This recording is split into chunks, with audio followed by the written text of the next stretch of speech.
The topic today is retail and e-tail and how can they get along. And it's a topic that if we'd brought this up about 10 years ago, we probably would have gotten thrown rocks and slings and arrows at us, especially the manufacturers in the room that were then embarking upon this great adventure into e-commerce.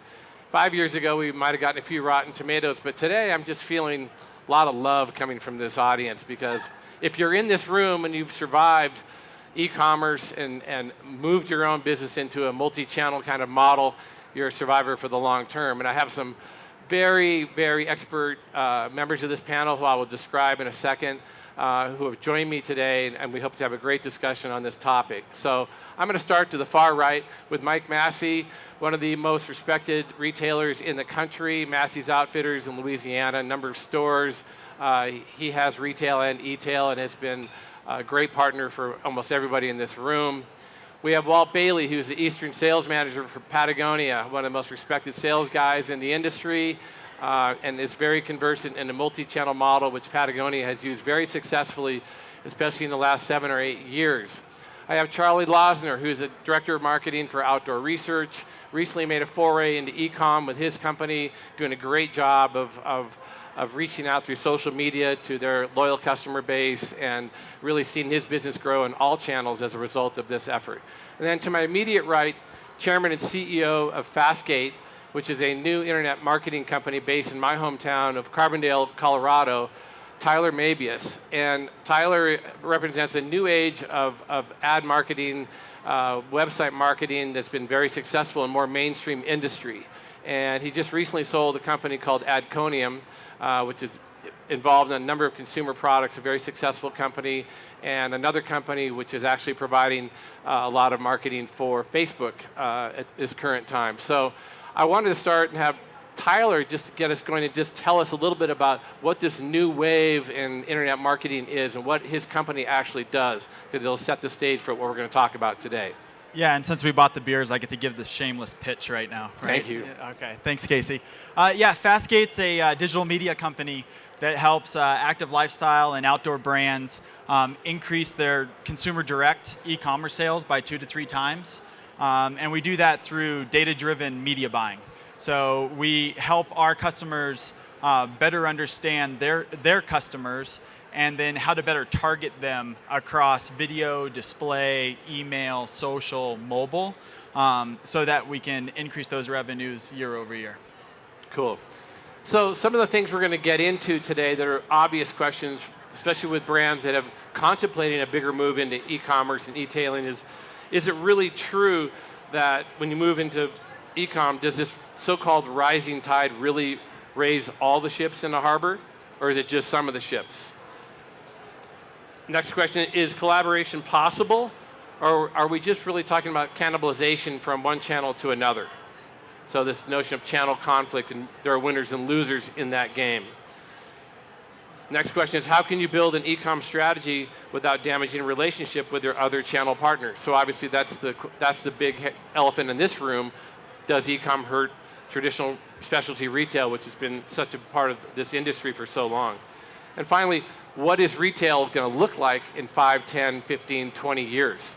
Surely it's going to look different than what it is now, but what's the vision we have for what it's going to look like in that time frame?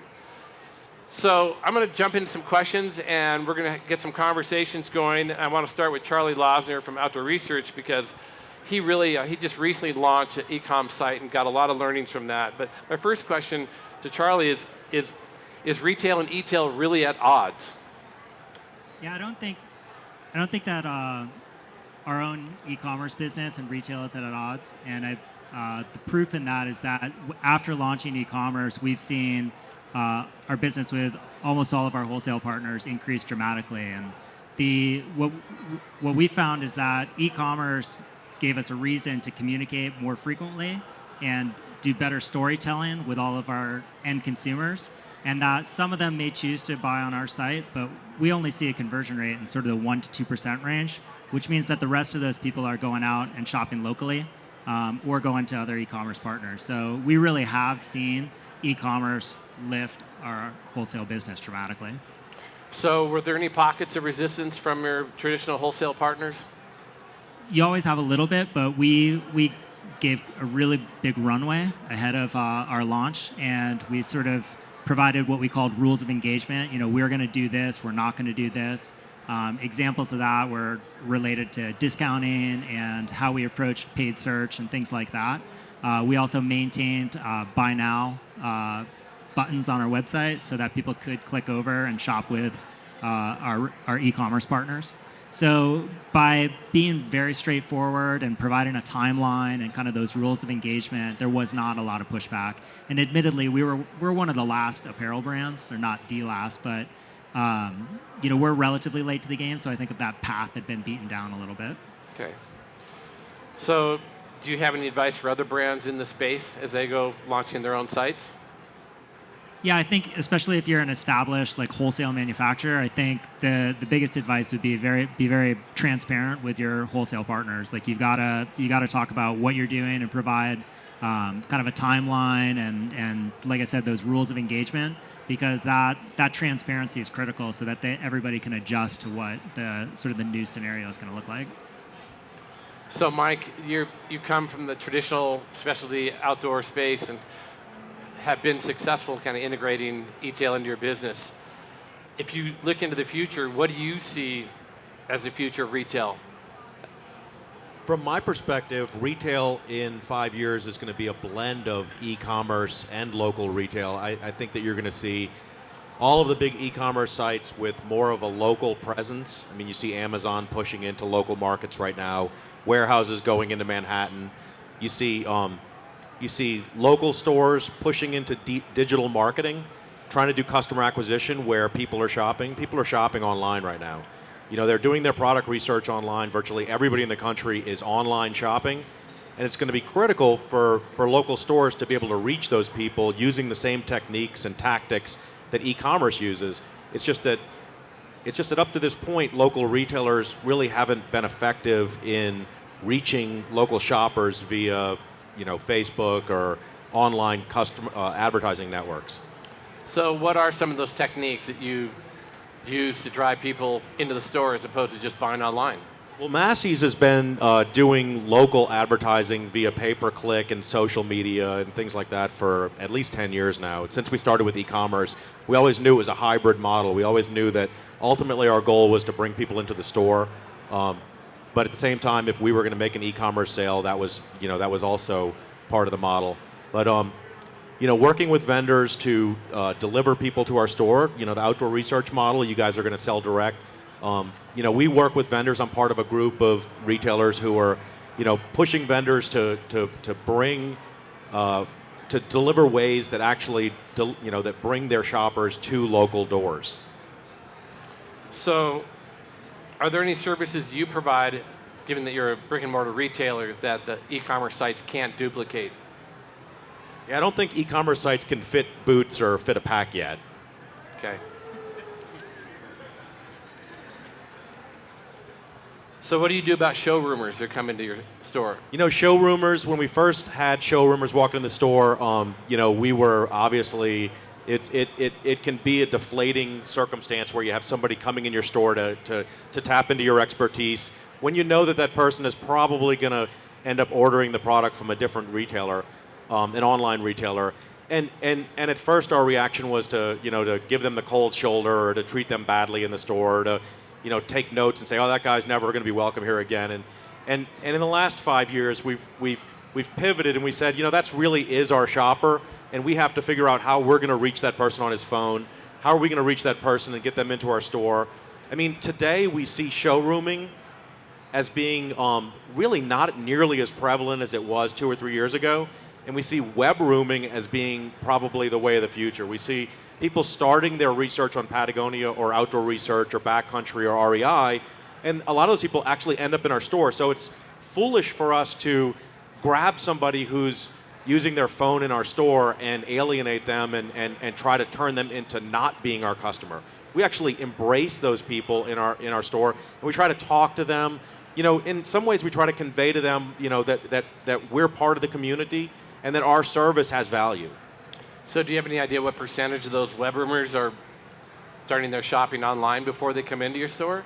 So Forrester research says that 96% of people do some product research online before they shop in a local store. 96%, but 94% of people still do 94% of retail purchases are still made in local stores. So there's somewhat of a disconnect there. Wow. Yeah, and I think that it's also about understanding sort of that next generation of shopper, right? Like the millennials, and like some of the recent stats that have come out that, 70% of millennials had said that what's more important to them is a product review than actually touching and feeling the product. So you've got 80 million people in the United States who don't even care about touching the product or going into the store, right? From that, so it's understanding how are you appealing to them and taking that customer point of view in terms of if there's just some people that aren't going to come into the store, we still need to bring them our product because at the end of the day, they are our customer. And if that's their shopping habit or their behavior, and there's that shift of that consumer behavior, I think that that's where manufacturers need to sort of embrace that and understand that not everybody goes into a store. Go ahead. So one thing I want to add is that as part of our as part of our local marketing strategy, we very often, at least once a quarter, all sit down and determine what are the products that people are not going to want to come in our store to buy.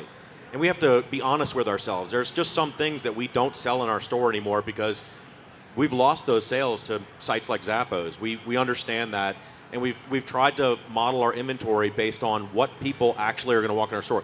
Nobody is going to order a bikini online. I mean, you can't return it, you can't see that it fits. And so, our bikini business has grown quite significantly. We got into bicycling just because of the fact that we knew that we could service customers and provide value by being in their community. So were there any other ways to understand what your customers were buying or how they were shopping other than seeing inventories being low or overstocked? It's tough. I mean, we look at our analytics for our company and we try to make some determinations about what people are coming to our site for, what are the keyword terms. We look at some of the other sites that people are following on Facebook. I mean, those are the only things we can really tap into. And I think that from the retail standpoint, it's also, there's some pretty opinionated views around, the future of retail is a FedEx truck or UPS truck, right? And a mobile phone. And, because I think that, technology is disrupting distribution across the entire spectrum from the way that we even, watch television today. I mean, how many people, sit on their couch at Tuesday at 8 to watch their favorite show now, right? I mean, how many of you have an Uber app on your phone, right? How many of you have the bus schedule on your phone? I mean, it's an on-demand society. And people want the retailer and they want the product to come to them. They don't want to go to it anymore. And we're seeing that across all spectrums, right? And so understanding how do we bring that product or bring that service, and I think, the retailers as well, I think you have an awesome opportunity of creating community. Because at the end of the day, people still want human interaction and community and want to better understand the trailhead or what's the best mountain bike trails to ride my mountain bike on. And have to start thinking about how do you make that human connection in the retail store, because it's a lot easier just to get the product dropped off with Amazon Prime than it is to go fight, traffic downtown in New York to buy a product. So Walt, working for the mother brand, Patagonia, which has been in the direct-to-consumer business for 40 years and very successfully starting with mail order and then evolving into the web business, do you think that Patagonia's website presence has helped the wholesale part of its business, and why? Yeah, I think ultimately yes, it has. And the why behind that, I think it, on one hand, it allows us to be able to tell a rich story to the customer, irrespective of the product that's on there. What is our brand about? What do we currently care about? What are we thinking? What are we doing? I think when we kind of look at, for us over the last 10 years, certainly the last 5 or 6 years, our direct business has grown, our web business has grown, but in many years, our wholesale business has grown at a higher rate than our web business has. So for us, I mean, I think, yes, they're connected, but I think a big part of our approach is really, I think, just to be communicative with our wholesale partners, just to say, to try to understand what's good and what's not good in their business, and what solutions can we try to provide to to emphasize the things that are good, and maybe provide solutions to the things that aren't. And I think one of the other things that kind of comes to my mind from some of the conversation we've had thus far is that I think that there's a fight or flight attitude out there sometimes, kind of a knee-jerk reaction here to this topic. And I think it related to the idea of communication. I think there's an absolute opportunity in the retail environment. If you have a customer who, whether they be showrooming or they have bought a product from us and they're trying to return it to you where they didn't buy it, there's an opportunity to have a dialogue with that customer to understand, why didn't you shop with me? And what can I do differently to stop that from happening in the future? And at the end of the day, to Mike's point, 96% of retail transactions happen locally. And I think inside of our industry, I think the mindset for most people, if given the option easily, they would prefer to spend money locally. And keep that money in their community and support a small business. Maybe that's not 100% of people, but I think it's a high percentage of the people who interface in the activities and kind of have the ethos that this industry does. Well, it kind of goes back to what Mike was saying about the services that Outdoor Specialty provides. Like, if you're just buying generically off a website, if you go into Outdoor Specialty, you get boot fitting, pack fitting, you get the right ski wax for a cross-country ski trip that might be a special blend that someone on a website would have no idea what kind of conditions you encounter. And that kind of specialness will probably never go away, and it is hard to duplicate on e-com for sure. So, one of the big issues around e-com and this multi-channel approach to business that we're now in is, how do you manage pricing? How do you manage pricing integrity? How do you communicate? And I'll ask Walt this question, and I think you guys have done a good job. When you get to the in-between seasons, and you're trying to get rid of inventory, how do you manage that process in a way that everybody feels included, they feel safe, they feel like I'm on the same playing field with everybody else in the game? I don't think there's such a thing as a perfect solution there or a perfect policy. And we have a policy, and we've kind of regularly updated that. We kind of came up with a body of what we thought would work best for our business and our retailers' businesses, and we shopped that around initially when we first kind of came up with the price policy. Tried to get input from a lot of people, including Mr. Massey to my right here, to kind of see if we were on the right track or not. And we've kind of updated that as the business in brick and mortar and web has evolved over the years. And I think probably the most important part is, one, to try to have a policy that's relevant to whatever business you're in, or whatever, as a vendor, kind of whatever space you're in, whether it's hard goods or soft goods or footwear or whatever it may be. But I think for us, I think one of the important things that we try to do is actually enforce it. Because it's one thing to have a policy, but it has no value if the vendor doesn't actually, have communication with people who are maybe violating that policy. So we actively do that. And when it comes to end of season, we try to have very active communication around what is that timeline, why is it that timeline. Even for people we've done business with for 30 and 40 years, we try to refresh them on, what is the policy, what does that mean to you, how do you kind of work through it. As it relates to our direct business, we typically wait until 2 and usually 3 weeks after, when we allow price to people to go off price, before we do that in our direct channels, so that our wholesale partners have some runway, kind of have first ability to kind of start to liquidate. And the other part that we have done most recently is we used to kind of have, the Wild West would say, hey, you can mark down here, but we didn't have any kind of guidelines around what that markdown might be. So in some cases it could be 20%, in other cases it might be 50%. And we all know that, if someone of any size goes to 50 and you're in the web space or in the brick and mortar space, it becomes awfully hard to sell it at 20. So we changed, a subtle thing to say, for the first month at end of season, to just go to simply a smaller discount. And that's made a monumental difference in just gross profit specifically for our wholesale businesses. our wholesale retailers. It's actually made a big improvement in our direct margins as well. So it's felt like a win-win. And then the last part for us is we just kind of said no gracias to third-party retailing, so Amazon, eBay, those types of things. For us and kind of our mindset, we don't feel like we can control that message. We certainly don't feel like we can control the pricing, and we feel like whether it be us or our wholesale partners is probably a better way to go about that. So quick gut check. Can everybody hear okay? Is that all right? So a couple questions here kind of directed to some of the manufacturers who are looking maybe to be more robust in the e-com space. How do they structure that? How do they structure their marketing departments? And I want to ask Tyler a couple of questions in this area because he's worked with a lot of top-notch internet marketers around how to go about doing this. And first question is, should the e-commerce team be separate from marketing, or should be its own group working on its own? Yeah, so, I think that what I've seen successful, Zappos being one of my biggest customers, where we started about $5,000 a month of media spend, and a year later they were spending about $4 million a month. I think the biggest shift there was they thought of advertising as a cost of goods sold and not a marketing and sales expense. So they saw it as a variable cost. So they saw that every time that I spent $1, I was generating $3 in revenue, and I will do that until the cows come home.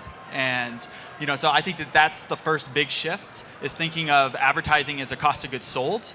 And second, get your team aligned around that. So not having the e-com team with some budget and the marketing and brand team with another side of the budget, and everybody trying to decide who's spending what and trying to take credit for that sale, right? Which kind of leads into your value attribution model. So understand where you should be giving that credit. So, I've seen, the bigger e-tailers, the more successful ones, the e-com team and the advertising and marketing and brand team are fully aligned against driving sales across all channels, right? Including on the web. And it just seems, from my perspective, to work a lot better. Well, you're going to have some of the CEOs in this audience spilling their beers with that cost of goods versus how to maintain my SG&A expenses paradigm. But thank you for that. So I've seen a lot of articles in the last couple of years about how fast some of these e-com sites are growing, and people are saying, I'm growing at 10%, I'm growing at 15%, some of these guys are growing at 40%. What's realistic? What kind of growth should brands in our industry be seeing around e-com, or at least that portion of that channel? Yeah, I think obviously industry growth rates is always the benchmark, right? So, we saw, the holiday season, we saw, I think it was the Retail Federation reported actually sales were down 11%, yet online sales were up 17% overall. So I think, using that as an overall benchmark. What I've also seen is that, having 25 to 30% of your total sales coming from consumer direct or e-commerce seems to be a good benchmark, right? And, I think like anything, I'm a data guy. It's about just developing a benchmark or a baseline first, and then the team deciding what is that goal in terms of what we want to strive for from growth moving forward from that. Cool. So Charlie, you've got a new site. There's some nice content. What do you think the value is of having stories and blogs and video content and reviews and things like that? Do you think that's enhancing your brand, or is it really bringing people into the shopping portion of your site? What's the impact? Yeah, absolutely. We've invested pretty heavily in just a content marketing strategy, and certainly investing in the social platforms.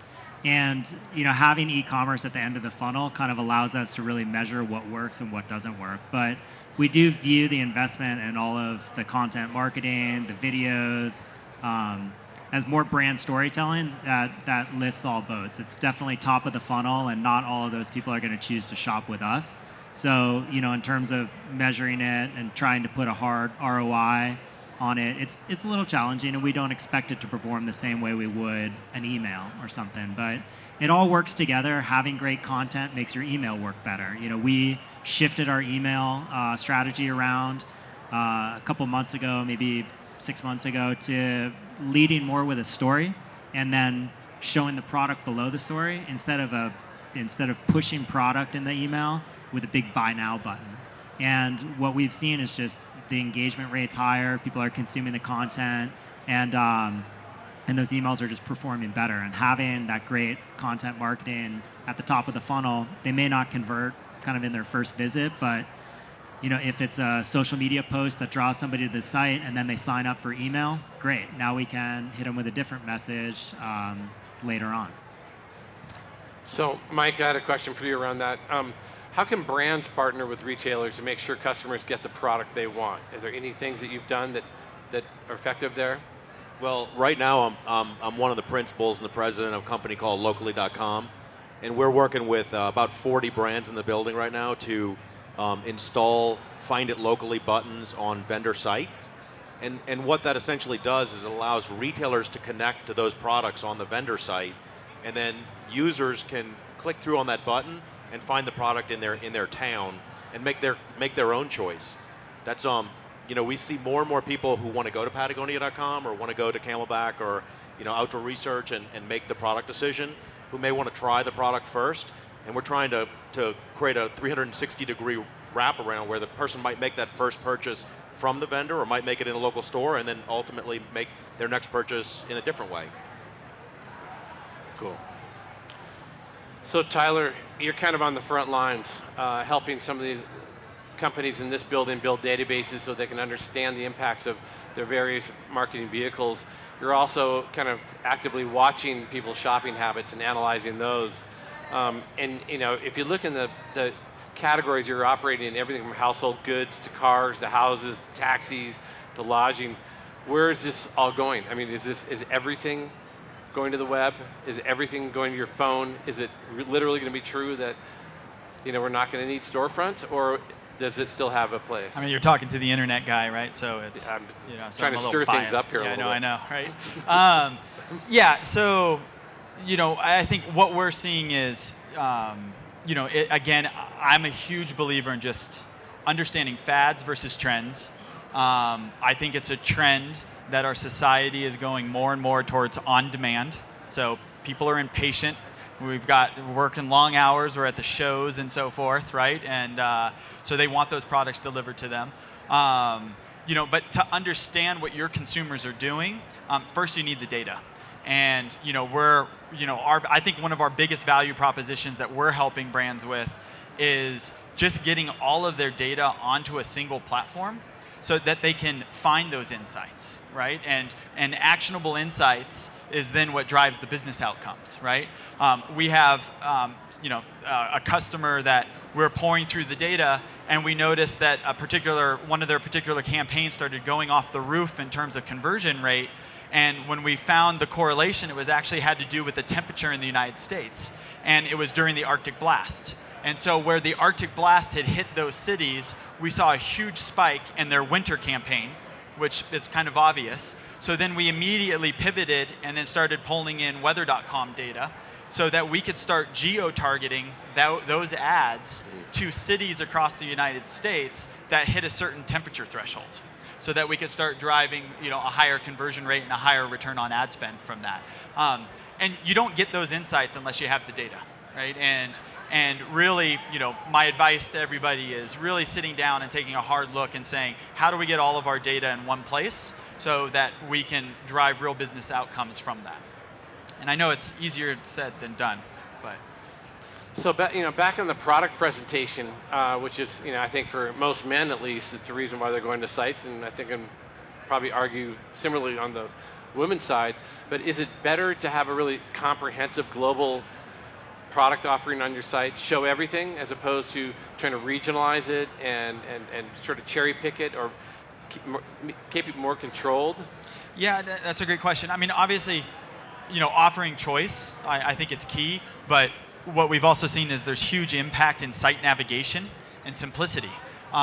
So again, looking and making sure that your consumers, your top 5 products are right there on the homepage, right? And that they're easy to access rather than overwhelming them with all of the catalog. Obviously, they should be able to buy any product that they want, but then really understanding what are the top products, and then particularly if you can do it by audience segment. So you know from the Facebook data that this person who just came to your site is a male, then show them the top 5 products for males, right? And make it a more to one-to-one, consumer experience. What do you think? I think as a brand manufacturer, this is like a bit where I disagree, because we have news stories that we have to tell, news stories that we sold in at things like the OR show, things that take time to gain traction, but they may be trends that over time are going to be things that make the user experience better for somebody that's out backpacking or backcountry skiing or ice climbing or just hiking. And unless we sort of use our brand manufacturer sites to tell those stories, they'll never happen. I know if we looked at outdoor research and looked at the top 5 products, it'd be, Croc Gators, Seattle sombreros, and stuff like that, and we'd never get over that. And we'd always be the brand that sells those things, and people would keep coming back for them. But with new trends like active insulation, with more breathable and soft, waterproof, breathable stuff, you have to use the brand manufacturer site to tell those stories. And you can't always keep optimizing around conversion. So. Well, it's funny because Patagonia has been curating different categories with collections actually driven by ambassadors who are skiers or climbers, and I think it's interesting to see the clothing, the real clothing that those athletes have picked and how they use it and how they combine it for the conditions they're in. To me, it's a very compelling way to tell an authentic story around how product is merchandised that can be duplicated at wholesale, and obviously it's inspiring customers who admire that skier the way they ski, or they ski in the same conditions, to go buy a similar kit. And I find that was a pretty effective way to kind of break up the sea of jackets, the sea of underwear, the sea of pants, the sea of socks, and do it in a different way. What I'm kind of getting from all this is that it seems that from all these different points of view here, that there is a kind of a common goal here, which is basically to serve the customer at all costs, and rather than the focus of the last 10 years, which has been on the conflicts within these channels, be it pricing integrity, or somebody having exclusivity around product, or not getting the product at the same time as everybody else does it.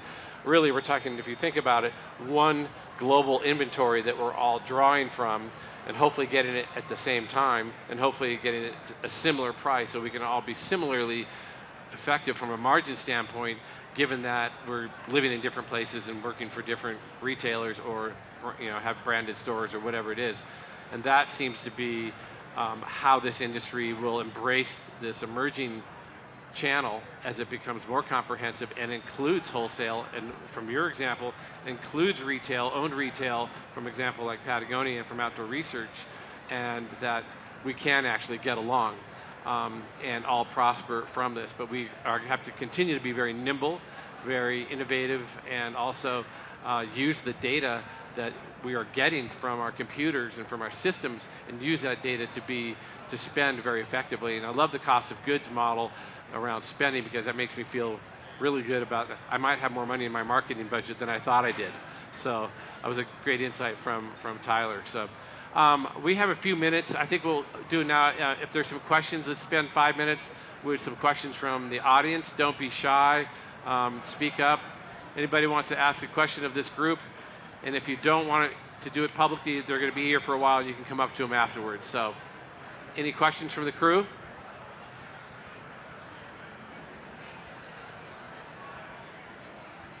Okay, I guess there's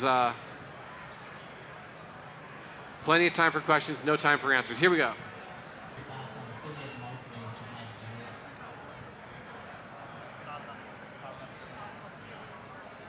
What was the question? Thoughts on affiliate marketing? Oh. Yeah, I mean, it's another sales channel within the digital realm, right? So, those are people out there that are promoting it. I think that our experience has been, when you're looking at maintaining your price integrity in the marketplace, your affiliate channel oftentimes is your problem child. So I think that if you're going to have an affiliate network or an affiliate channel, you need to police it. and make sure that people aren't out there just sort of dumping product or what have you, so that you can maintain that price integrity across all of your sales channels. But there are great websites out there, Lou Dawson and so forth, where like the performance is amazing because they have such a loyal following from that standpoint. So I mean, we see great results if you leverage it properly. Any other questions? So I have one more question for Tyler. If you're a brand, if you're a retailer, you're a wholesaler, what would be the one thing you would do right now to boost your e-com sales? If you're a retailer? Yes, or an e-tailer, either way. Or e-tailer. To boost your online? Mm-hmm. Yeah, make sure you're doing retargeting, I would say is a big one. And then make sure you're doing dynamic creative optimization, real-time creative optimization. So multivariant testing of creatives against audience segments. So meaning taking your XML feed of your product catalog and then dynamically putting those into your ads that you're showing to males versus females, because you'll find out that the blue shoe works really well for males and they click on that ad, right? Versus the pink shoe or what have you. So leverage the machines, like in terms of being able to do the testing and leveraging the data from that standpoint, because it's really easy to do, easy to set up, and the returns, the actual impact on real revenue is pretty impressive. So pretty cost effective to do that without spending any money on building 1,000 pairs or 55 outfits. Great. And I might take the other side of that question of what can you do as a brick and mortar retailer. And I think my personal perspective on that is ask questions of your customers, particularly the ones that don't seem to be buying something from you but are visiting, or maybe they're returning. And how it worked yesterday is not how it's going to work tomorrow, how it worked 5 years. I mean, we all know that, but what is it specifically that you may need to do differently? And I think the other thing too is the first question that the customer really has, and the reason that they might shop online versus shopping with a brick and mortar retailer, is do you have it? Are you going to waste their time from them getting in their car and driving to your store only to be disappointed because you don't have it in stock? And that's kind of the first, in my mind, that's the first hurdle. So we've actually partnered with Mike on his locally.com business, and I know a lot of other vendors have too, because as a vendor, we can see what we've shipped to a wholesale customer, but we can't see what's in your POS system.